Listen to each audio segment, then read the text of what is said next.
Hey, welcome back to Have a Good Time. This is John Davey, your host.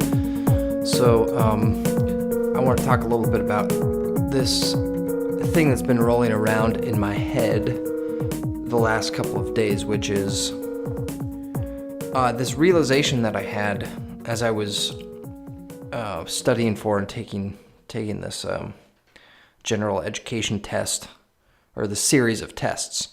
And what I came up with was that in language and social studies kind of stuff, I flourished, and then science and math, it was like a little more of a struggle for me. And that's kind of always been the case. It's been a pretty consistent pattern that I've noticed ever since I was like a little kid, I would say. And part of that, just that having that kind of recent example pop up, brought to light this contrast within myself, which is that I've always, ever since I can remember, thought in sort of in imagery, and I've had a hard time explaining my thought process and my impressions of the world to other people, and feeling like I was understood in a way that connected with people. So if I tried to describe, and that happens to this day, I still carry that thing around with me. So if I try to describe my impression of, let's say a social interaction, or mostly it has to do with social interactions, but also maybe a process or something else. Often, unless I'm talking with another, let's say like intuitive person, that attempt at conveying an impression to people usually falls a little bit flat. And I was watching this video of Carl Jung talking. It's like one of the few, I guess, videos in existence of him actually speaking kind of in the flesh.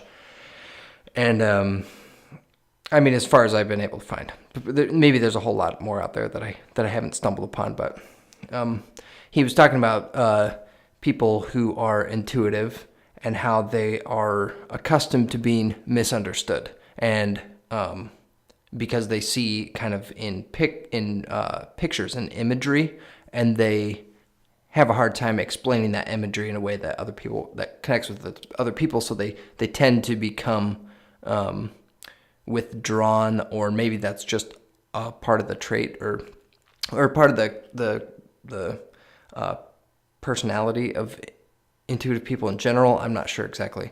His take was that it's because they're accustomed to being misunderstood, so they become withdrawn because that sort of social fluidity isn't there, and so they become sort of introverted. And when I watched that resonated with me, because it spoke to so much of my experience. So in the last couple of years, I have developed this, what I would characterize as a reverence for this, like the scientific method and objectivity and structure, and it's like adherence to reality. Maybe that's not a good way to say it. Like basically giving deference and to reason and evidence, which are very like sort of structure oriented processes. And that has kind of put me in a way at odds with myself in a way.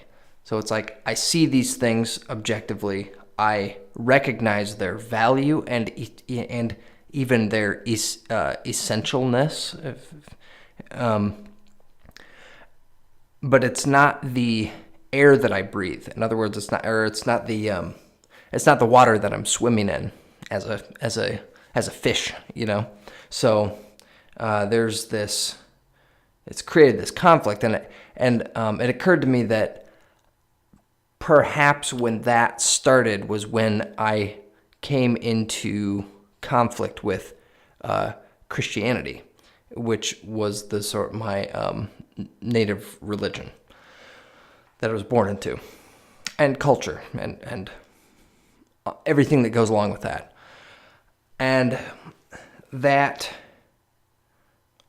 conflict within myself of like being and thinking in and existing as someone who is, I don't think you can quite boil it down to like mysticism, but who thinks in a way that may have in the past been characterized as someone who's kind of mystical, or like, what's another way to put it? Like, yeah, who maybe who's just kind of mystical.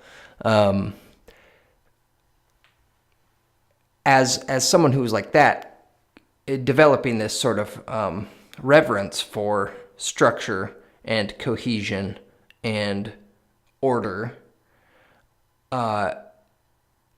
that sort of, it put me in conflict with myself and my religious upbringing. So, but then as I thought about that, it occurred to me that tension between those two worlds, the mystical and the unexplained, the mysterious, the assertion without evidence, the impressions, the feelings, all that sort of side of Christianity within Christianity is also in conflict with, and sort of develops this tension with the structure, the rigidity, the rules, the order, the hierarchy, the everything like that of that same religion. So I saw in a moment, I recognized this conflict within myself also existed in the structure and the framework which I had adhered to. And the sort of universality of that, the kind of open arms of Christianity that makes it sort of evangelical, if that makes any sense, or evangelizing. The sort of the Great Commission, I think it's been a long time since I've read the Bible, but so I think that's the word for it. The Great Commission: go out and like essentially convert other people to tell about the good news or whatever of the Bible, is also at odds with this sort of so the universality of it is kind of at odds with its structure and selectiveness and requirements, which are many. It's like, sell everything you have and, come, be part of the, basically give it all up for the sake of going and spreading the good news. It's sort of this high requirement, but also all-inclusiveness. So it's like I see that tension within myself, but then it makes me realize that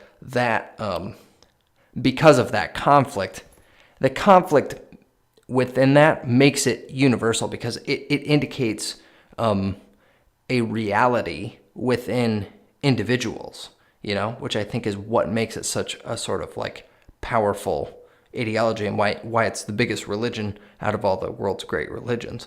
So it's like the tension and the contradictions within Christianity represent the tension and the conflict within people in general, and I have seen specifically within me, and that's kind of a recent a realization for me. And that was kind of an exciting realization. I don't know yet exactly what to do with that information, but I don't know if you're listening to this. I would like to hear some feedback as to who else has kind of experienced that. Maybe you've had that a similar experience with Christianity. I'm like right now I'm kind of looking at these pieces of my life, past and present, and sort of in the future, and I'm trying to kind of like put them all together, make some sense out of it, so that I understand myself and I can be a good person in the world, I guess is the sort of kindergarten way to say it, but not to insult kindergartners, but so that's the idea. And I'd like to hear your feedback, so leave some comments in the comments section, and maybe we can talk about it on the Facebook page or something. But hope you guys enjoyed it and that it was somehow enlightening. This is your host, John Davey. Have a good time.